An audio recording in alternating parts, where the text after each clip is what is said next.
NZXT, a brand that reflects a gamer's personality.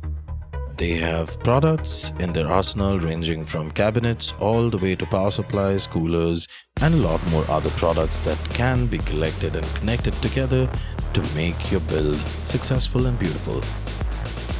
Control everything using the NZXT cam and you have a perfect combination. Visit the website right now.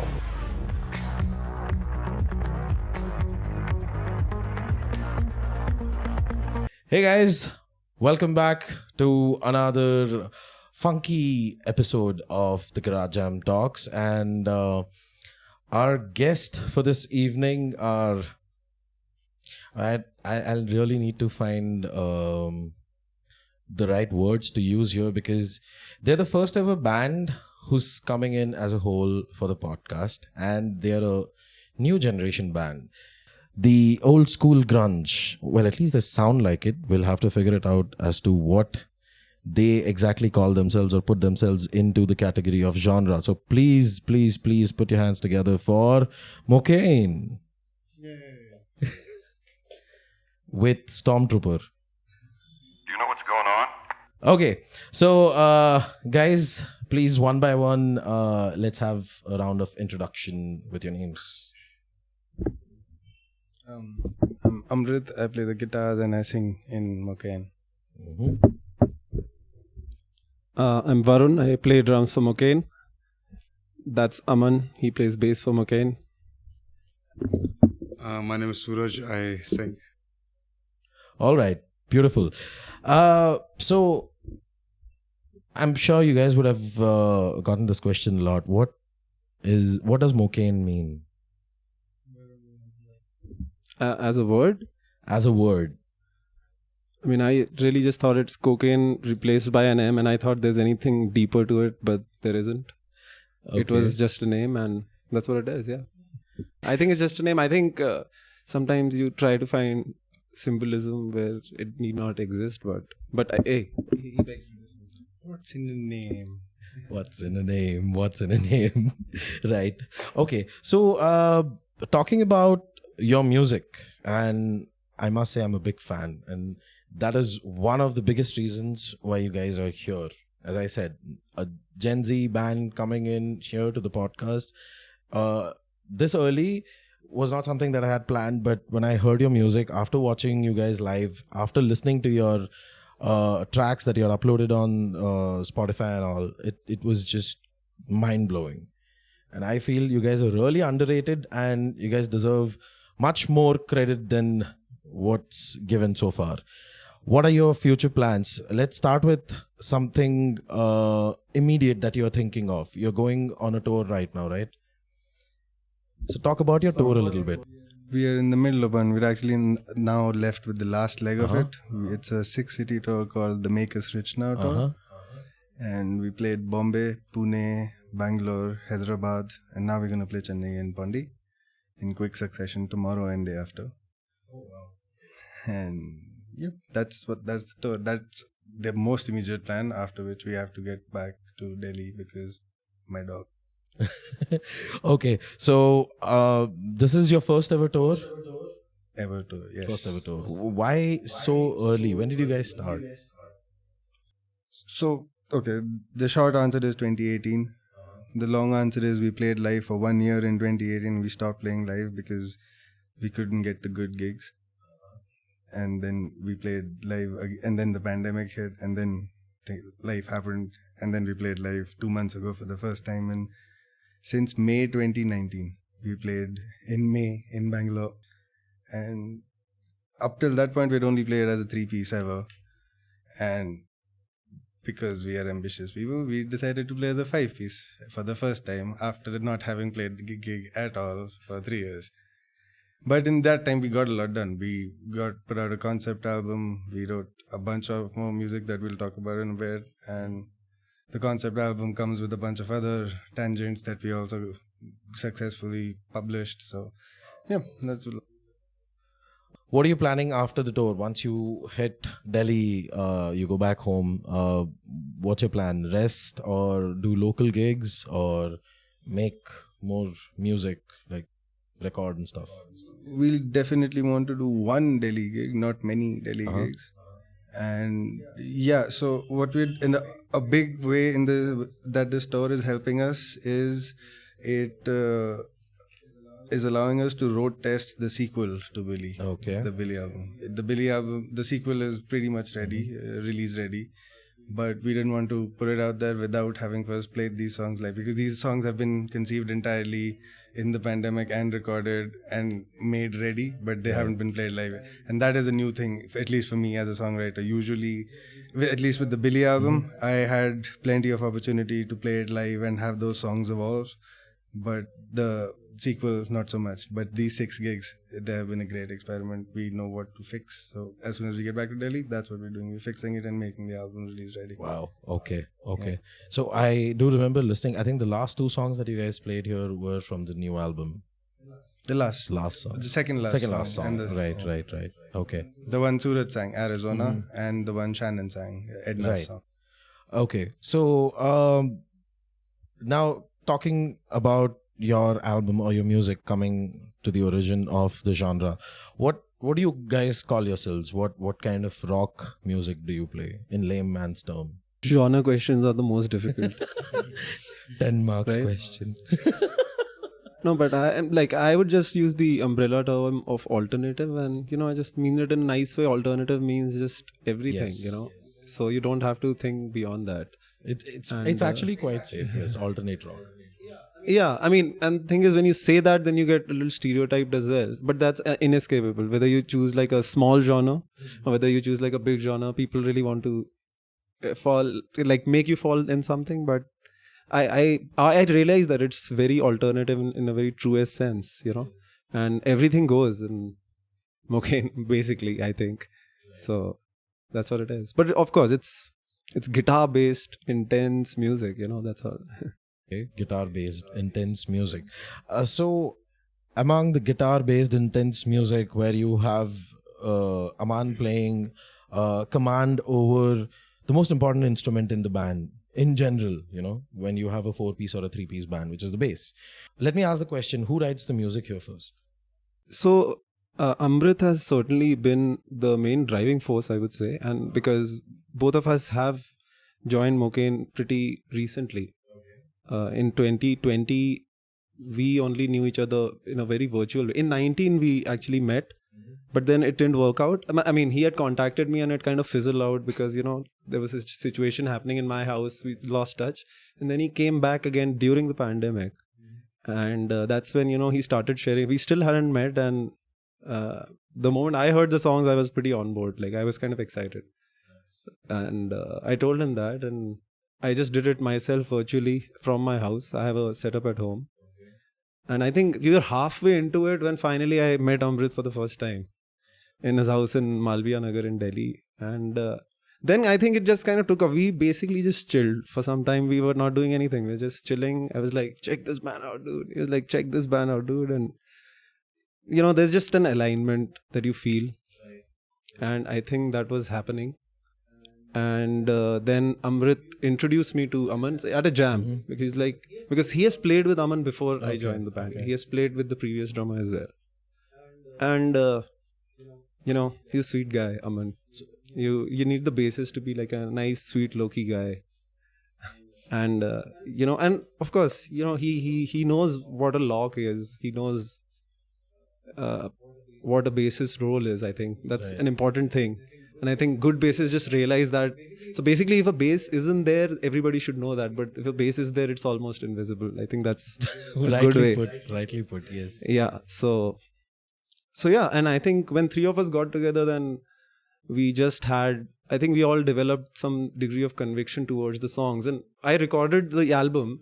So certainly in terms of the drum parts and how I interpreted them was my creative input as well. But just coming back to it, Amrit has been a pretty prolific writer.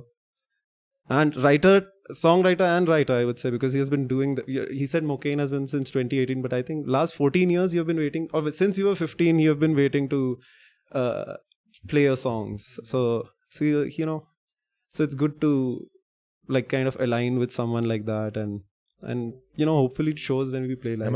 Am I actually seeing Foo Fighters Part 2 in the making? Why does it feel so similar to everything? Okay, I'm sorry. I am a Foo Fighters fan. I can't help it. That's great. I like Foo Fighters. Okay, that's actually quite a very beautiful and interesting story. I have seen your coordination on the stage, and you guys are mind-blowingly, in sync. I must say that. And it's seen in the way you guys play your songs, right? So when you work with your songs, is it that you do like a homework classwork thing and then you memorize everything, or is it just a feel? Amrit makes us all do a lot of homework. And we all reluctantly do it, That's what it is. Okay. No, that's what it is. It's basically, I've been now playing for like 16 years. And whenever this has been actually one of my longest tours I've played. So it's pretty cool that it's been so long. And now this is the longest tour. But whenever I've played tours, it's always been tour. You go to one city, you go to one city. But with Mocaine, it's very different. You go to one city, you have a 4-hour jam.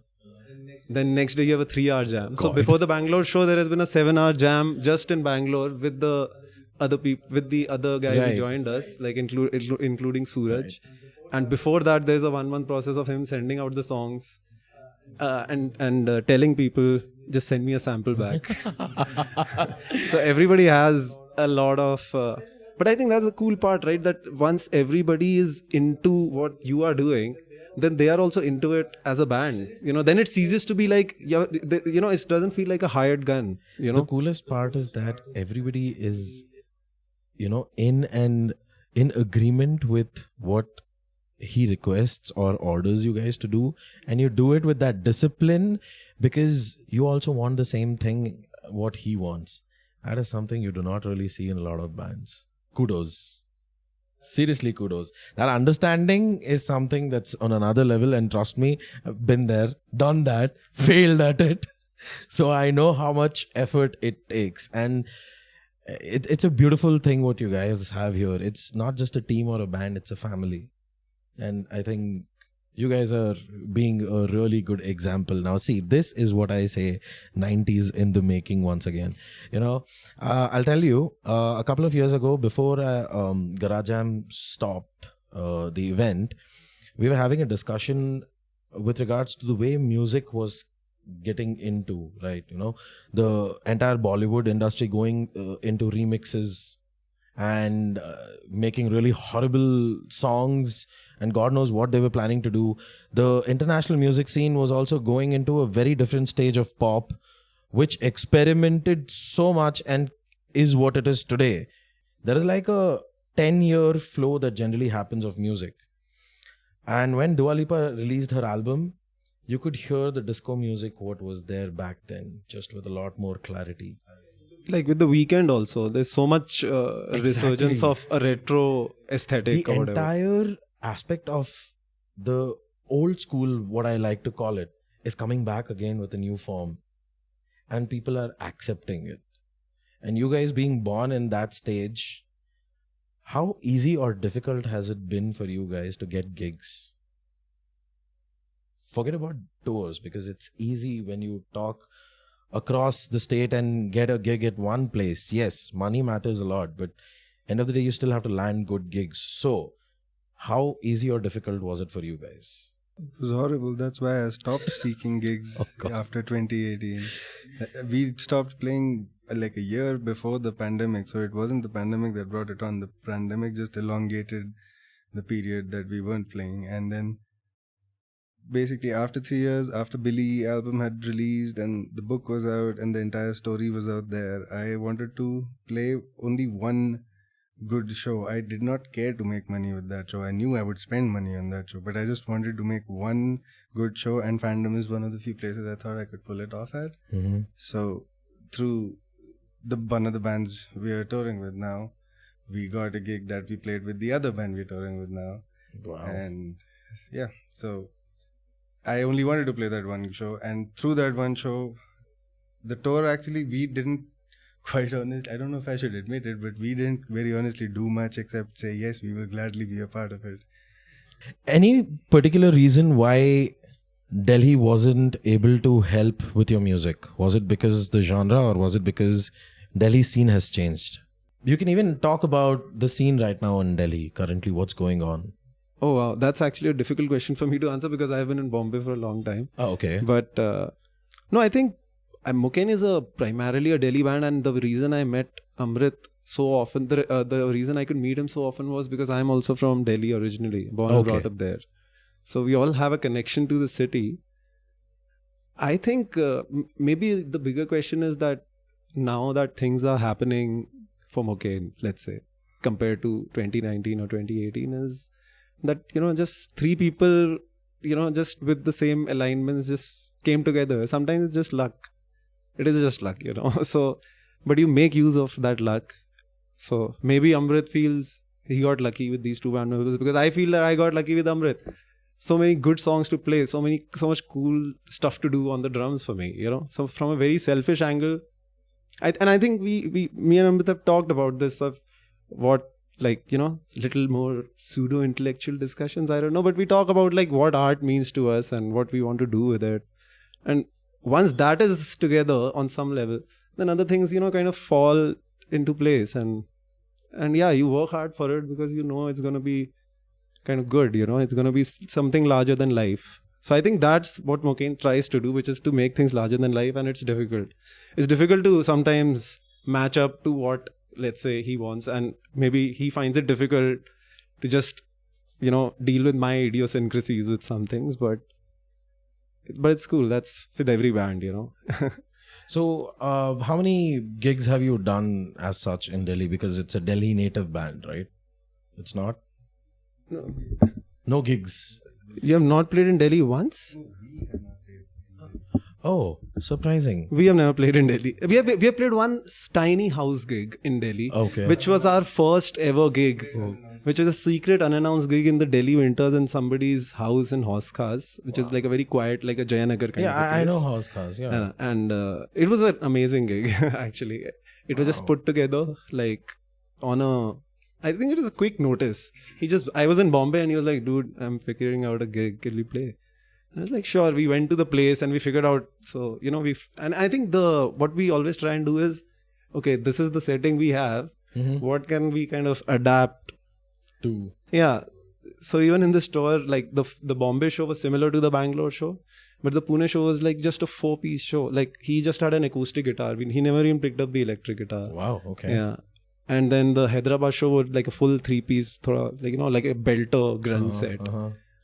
So that's something we kind of always are on the lookout for. Wow. Yeah. You guys are so inspiring, man. I'm sitting here and literally just getting inspired by all of you guys. Note that we are all baked, but still, this baking is helping me a lot because I'm literally just listening to you guys and processing everything that you're saying. And it just makes me really happy. Okay. So let's talk about what you guys do individually, right? So other than, the superheroes of the night, what do you guys do in the day? Other than make music? I work in finance. I basically work in portfolio management, which is like advising people on where to put their money. Okay. But I have, for the last 5-6 years, I've been in a small company of my own, and my boss and it's a small company, just 3-4 people. But my colleagues are very understanding of what I do. Wow. So I consider it like I'm quite grateful for it. So I don't take it I take it seriously because it enables me to play music, go on tours. I don't have to ask for a leave. I just tell them I'm going. Wow. So that's an asset. Like people don't understand it. People, or rather, it's people sometimes get into the flow of life, and then music kind of recedes. Right. So you have to make an active effort to just to keep at it. Yeah. So you have to be a little crazy, little nuts to just still think this is like something real, Very nice. But yeah, I work in finance. So my wife Pritika and I, we have a business of spices. Oh, nice. We deal with whole spices and regular spices, masalas. And yeah, so I've been off music lately since 2 years after the pandemic. And I just did a show with Mocaine in Bangalore. Yeah. Right. So that's what happened. We met back in Delhi, back when he was based there in 2017. He does nothing apart from Mocaine. I slack off. Sometimes I write copy that tells people what to buy, but mostly I slack off. So what do you do, Mocaine? No, but he was writing for a brand for the longest time. Wow. He's I mean, if you don't know, Mocaine has The Birth of Billy Monroe is accompanied by a novella that's written by him, and in general, I think he writes a lot. And why am I talking for him? I don't know. Who's going to talk for the Stormtrooper? I'm gonna talk. You know what the Stormtrooper wants to tell you about? He wants to tell you about the Billy Monroe album and all the tangents, right? See, so there are 3 tangents to the Billy Monroe album. One is the concept record, and the idea with the concept record it's a 43-minute uninterrupted piece of music. So if you're not looking at your Spotify playlist, you don't know when song 1 has gone to song 2. Right. The book, it talks about the character Billy Monroe, the fictional character, and follows him for 13 days and certain things that happened with him over 13 days. There is a short film about the fictional author who created Billy Monroe, and it follows the author for 28 days and how he wrote the character Billy Monroe. Wow, okay. And the album is basically a bit of both worlds. So there are some skits in the album that, because movies take more money than albums or books to produce, Right. there are certain parts of the skits that you hear in the album right now that'll make a lot more sense when you see the movie. Oh. And there are certain parts that make a lot more sense if you've read the book. Wow. So, yeah. Right? That's interesting. And where can I find the book, or where can anybody find the book? On our website, mocaine.in. All right. Yep. I'm gonna link this in the description below. So this is, all 3 of these are the first installment of a trilogy. Should we didn't discuss it, but should we like announce the sequel name right now because this is as special? Yeah? Yes, Stormtrooper approved. Okay. The sequel to this album is called The Story of Jonah Stone. And each of the 3 parts will have a book, movie, and album. Wow. And the book and the album will come out sometime this year. Nice. Congratulations. Thanks for giving us a platform to announce it. We had no idea. We were just going to put up a sad little post with the 3 of us just standing there. Oh, no. Now you have a lot more. Yes, I'm going to make sure that everybody listens to this. Thank you. We're going to have a separate announcement for just that particular piece, what you just said. All right. Now, when you talk about the movie, Yes. Is it like an animated movie? No, it's a live action film. Oh, okay. Live action film. It's a short film. It'll be 46 minutes. So you know how The Wall has the entire album plus 3 minutes of dialogue in it? There's going to be something like that. Interesting. Very The interesting. album is 43 minutes. This is going to be about 45 and a half. And you won't hear the whole album as a soundtrack, but either you'll hear it in universe, or you'll hear it as soundtrack, or you'll hear it as sound design, but the whole album will play throughout the movie as the story progresses. Yeah. Okay. Can't wait for it.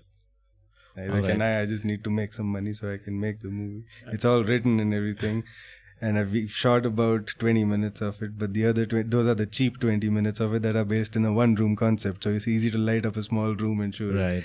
The other 20 minutes involve a lot of outdoor stuff that I can't really afford just yet. Okay. But this tour will make us rich. All right. So that's with the movie and the novel, the soundtrack, and the album.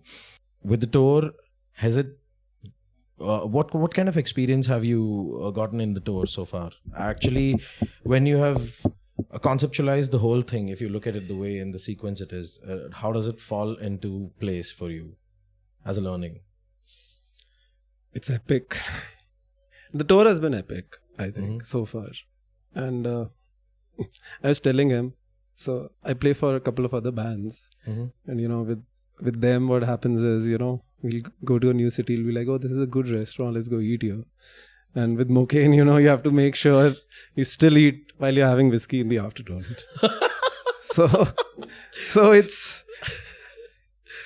I think it's pretty cool. I think it like I feel like a rock star, and 15th August post I won't because I'll be home.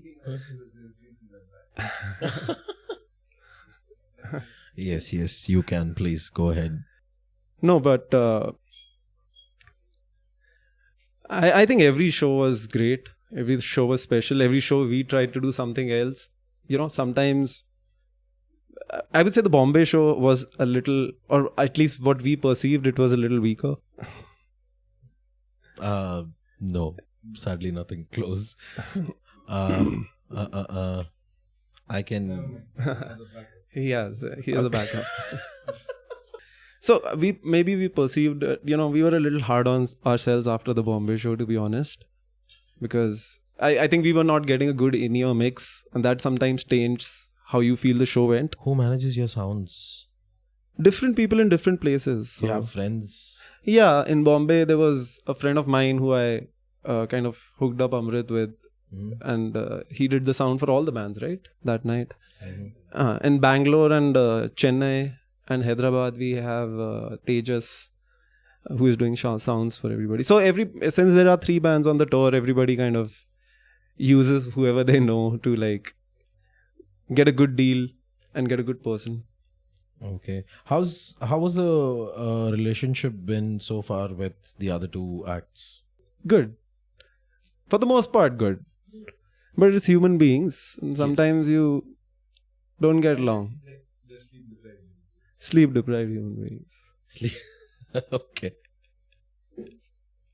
Now that we have had all your secrets out, and we know what you conceptualize and put yourself into the music and everything else, now coming to that entire aspect of sales, promotion. So far, since you have just started and you've been doing a tour and all, brings in a lot of attention. Yes, good. You have an album that backs your tour. That's even better. How are you planning to promote this entire book, movie, album concept? Do you guys have a label? Do you guys have a production unit or a producer? Anybody? All of it is this guy. No, Okay. I think it's broadly been very indie, but Amrit is a guy who thinks a lot about sales and promotion and does it in his own way. So maybe you should like actually. Yeah, but I mean, I do think about it and try to do stuff, but it never works. Like, we made merch. Last time we came to Bangalore, the first time we played in 3 years, we brought the book and the CD, and I don't know why it took me so long to realize people don't read anymore and CDs are obsolete. So this time when we came, we made t-shirts and totes, and these are hand painted and hand written lyrics, and they're editioned. So that has done well. That has served us much better this time. And that has interestingly also boosted the sales of the book, which makes no sense, but that's marketing for you. Okay.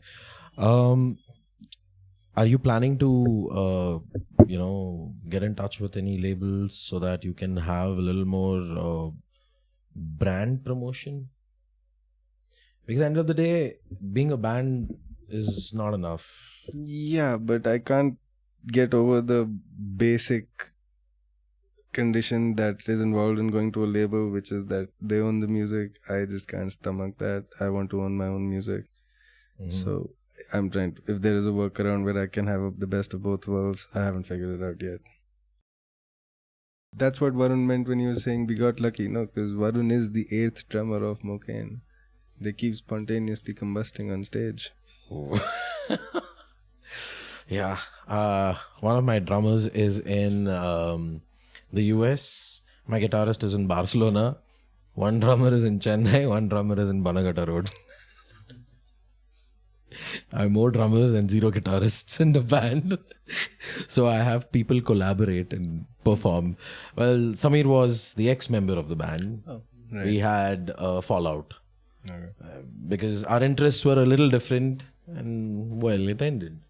But he took that in a very positive way, and today he is where he is, and I'm very proud of him. He's actually done Gentleman is a a great good band. job. Yeah. Great band. Simple Man Radio is a really good They band. really need to stop fighting amongst each other and record the damn album already. Fighting about how to go about it. And It's just record it Samir. already. It's just Samir. Trust me, it's Samir. This is exactly what happened. We were recording during the pandemic and he did not want to. So it's Samir. I know that because we have had this talk about it. But yes, so we might be performing with Simple Man Radio very soon at Fandom. We got our dates fixed October 13th. So after 2.5 years, yeah, I'm nervous. I don't know what's going to happen.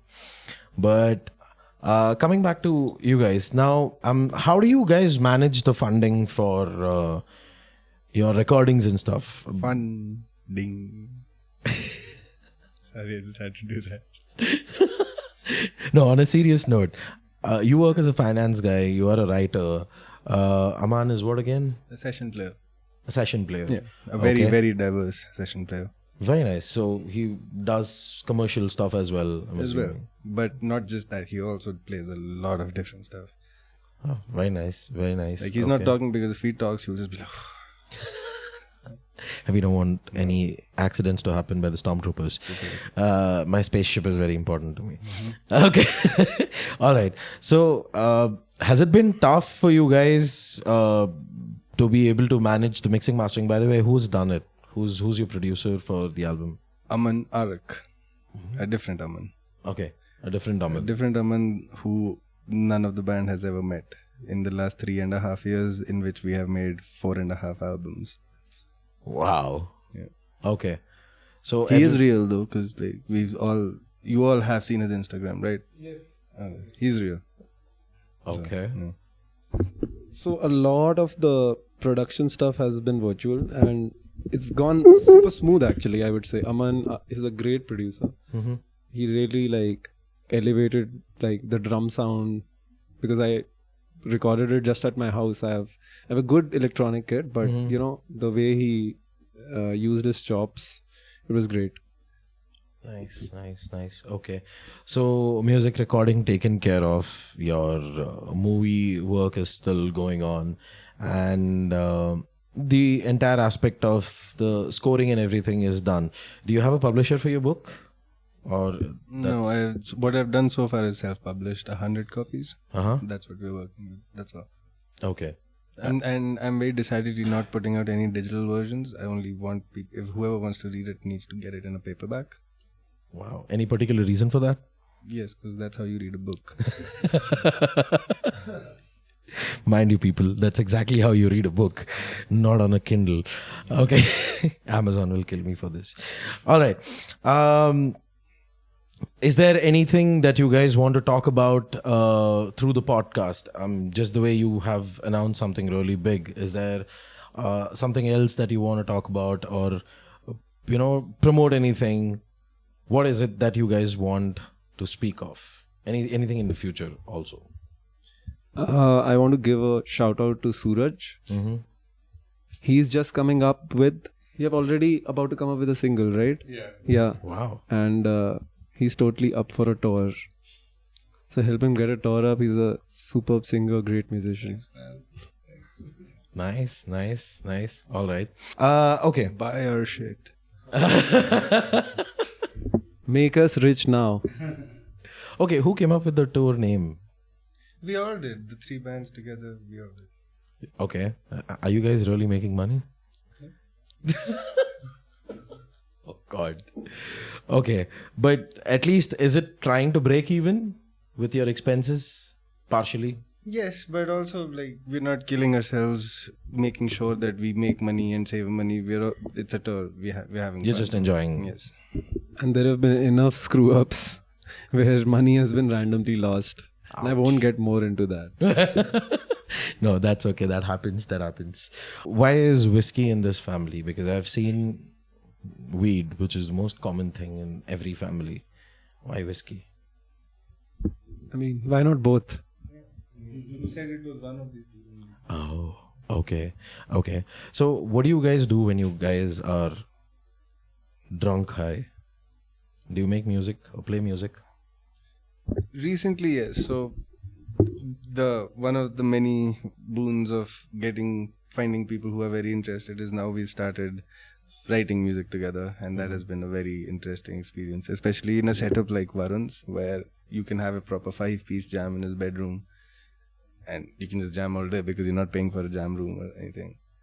And you get wasted all day and you jam all day, and you basically come up with shit that you'll remember for a very long time. It's awesome.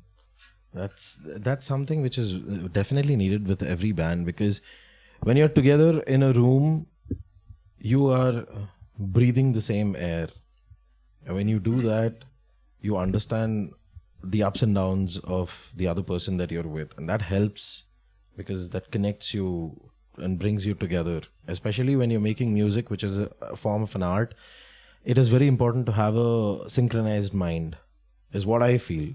Yeah. So again, this is something that inspires me a lot about you guys. You guys have that passion as not just individual artists. Together, what you're making is it's coming out in a way where you're not just planting a small seed and expecting one flower. It's like a whole bloody garden there.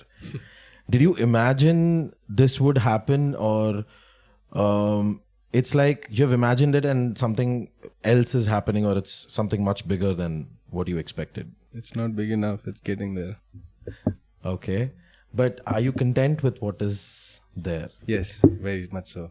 I mean, being the only guy who was trying to make it happen, and then having everybody else come in and see it, and then getting invested in it because they all saw something worth it in there, and then pulling that off. Yes, like in 2018 when I stopped playing gigs, I was just trying to pull off a good 3-piece and I was failing at that.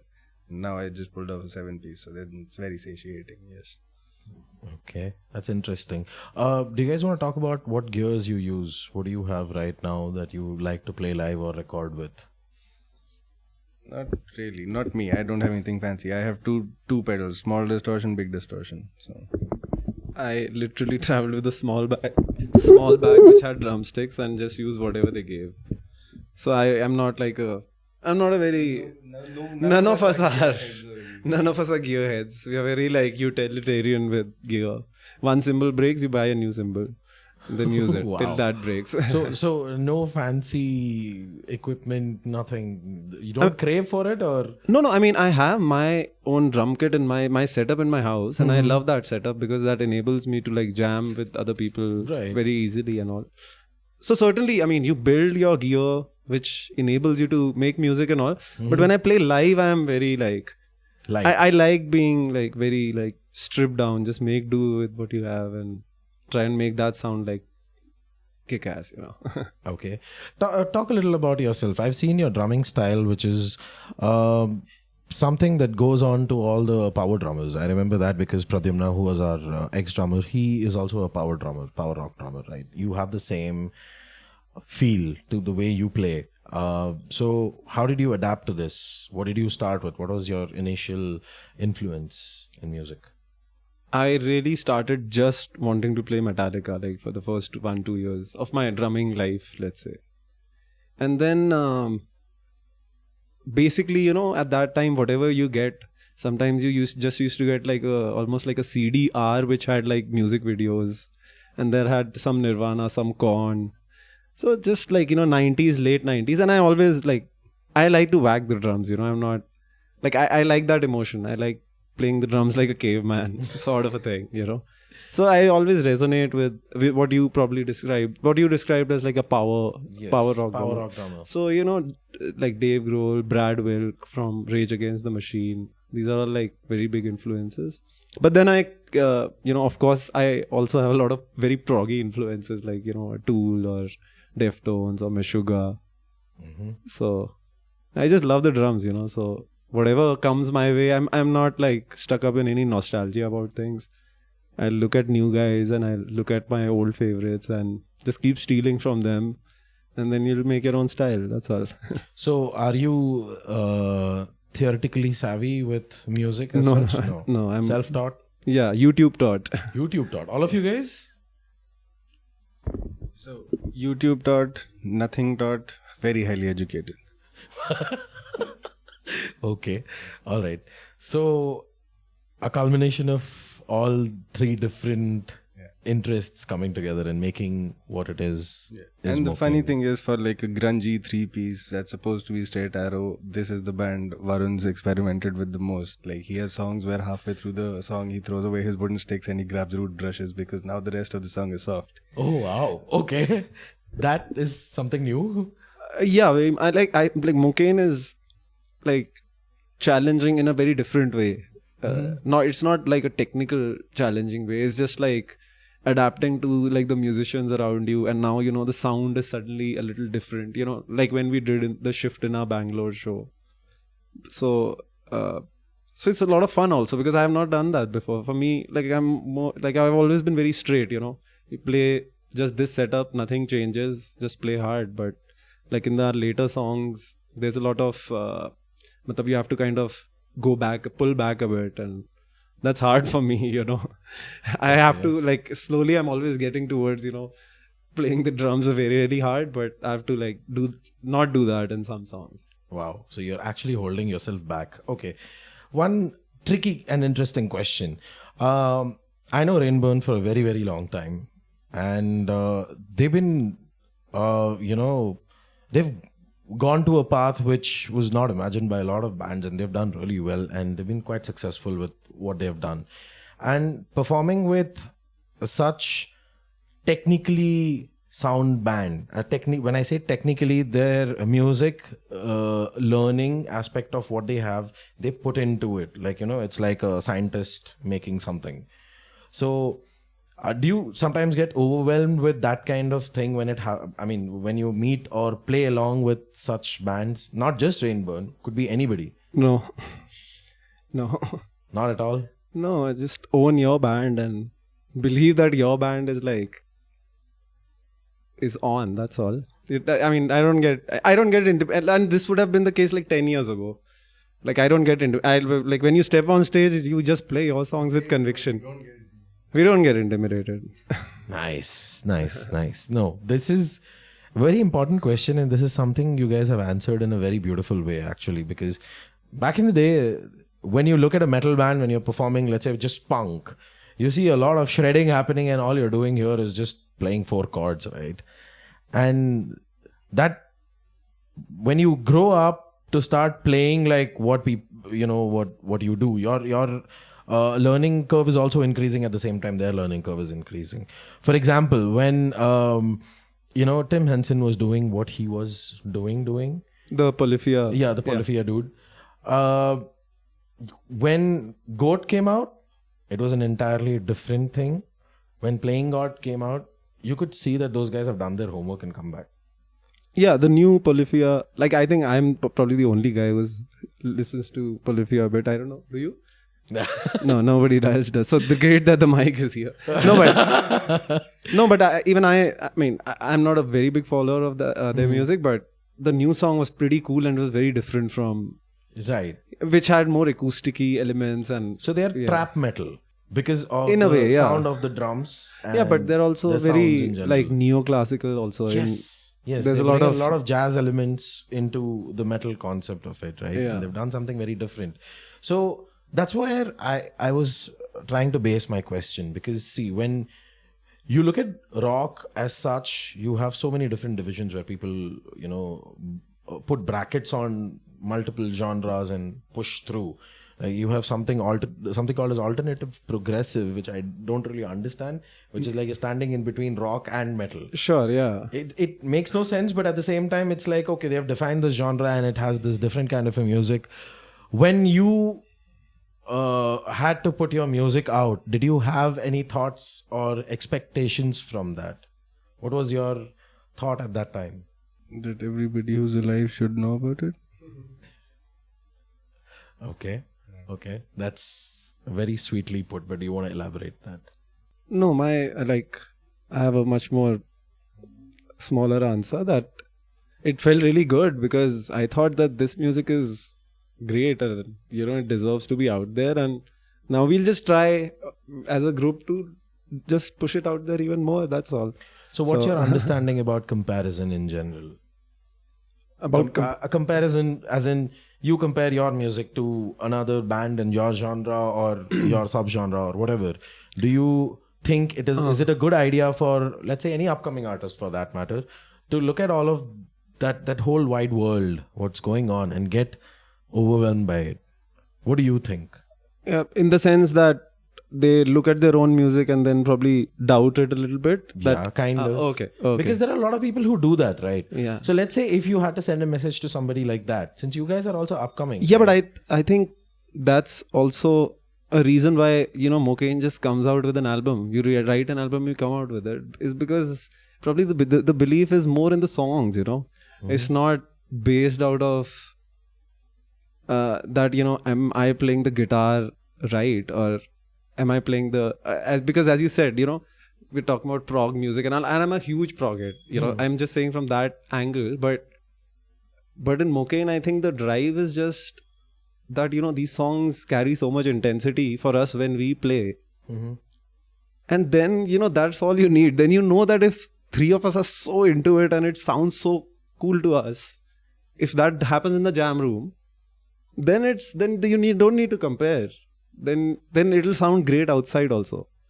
That's what that's how I feel about whenever I write music. So I mean, sure, now every one of us has been playing music for a while now, and when you play music for a while, I've played my share of really bad shows with previous bands of mine and everything. So obviously, when you have a bad show, you're like, oh my god, we suck. What's wrong with us or anything. So I think everybody has been through the motions when it comes to that.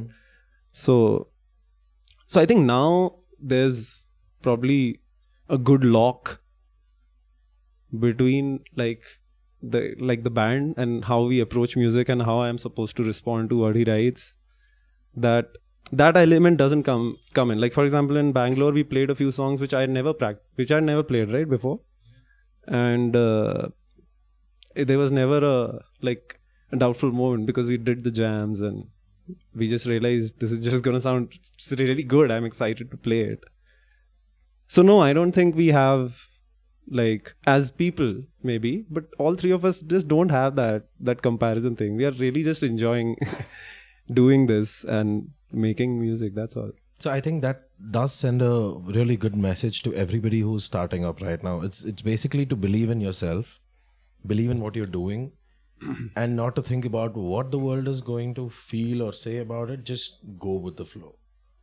Yeah, and don't hold yourself. There are so many songs. There is a song I wrote in 2012. Now when I listen to it, I'll cringe, But at that time I was very happy that something is out there in the world that I was part of. So I think I think it's better to think like that instead of always pondering it, because then it just builds up and I think it hampers the creative process. If you have something, let it be out there to the best of your abilities, and then something new will come, something fresher, and that's how you get the cycle going of creating, then touring, then again creating, then touring, So you have to, it's very work mode actually.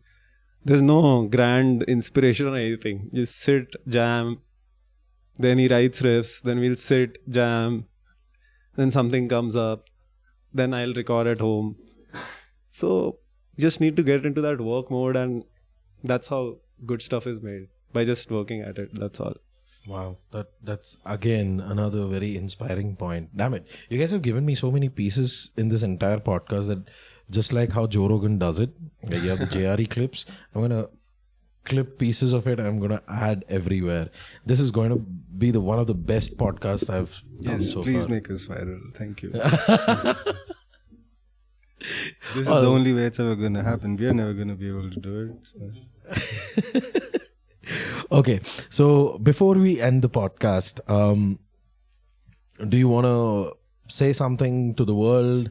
Do you want to talk about, anything else, listen to your songs and stuff like that, please? I want to know how Suraj Road Falling.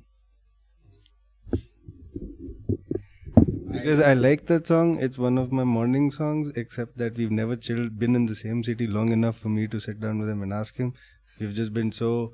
Every time we chill, even for a few hours, it's oh, finally we're chilling, that we never really talk about any business. So, Please go ahead. So, Falling is the song he's talking about. It's from this EP called Dispose, and myself and Suraj and Satvik Tripathi from Delhi, we wrote it together and released it back in 2019. That's what he's talking about. Please give it a listen. But what I want to say is, I know Amrit since 2017, and he's one of the biggest hustlers out there since I've seen him. Like, he works so hard in his music, and I've seen him progress as a musician and also with his band, because he usually hires session artists, and right now he's found Varun and Aman, and they're doing a crazy job right now. They're so tight, and I wish the best for them. I know. I think we all wish a very best of luck to you all for your tour, for your entire project. I wish to see you guys soon again, probably for season 2. If you guys are touring here again, definitely please. This has been the best moments here at the Garage Jam Talks. And before we go away, I would like all of us to say that one thing which I like to say the most, that is, old school never dies. Old school will never ever die. And Old school never dies. You guys are the living proof of that. And thank you so much. Once again, all the best to all of you guys. You guys are doing a wonderful, wonderful job. Please keep it up. And thank you so much. Bye-bye.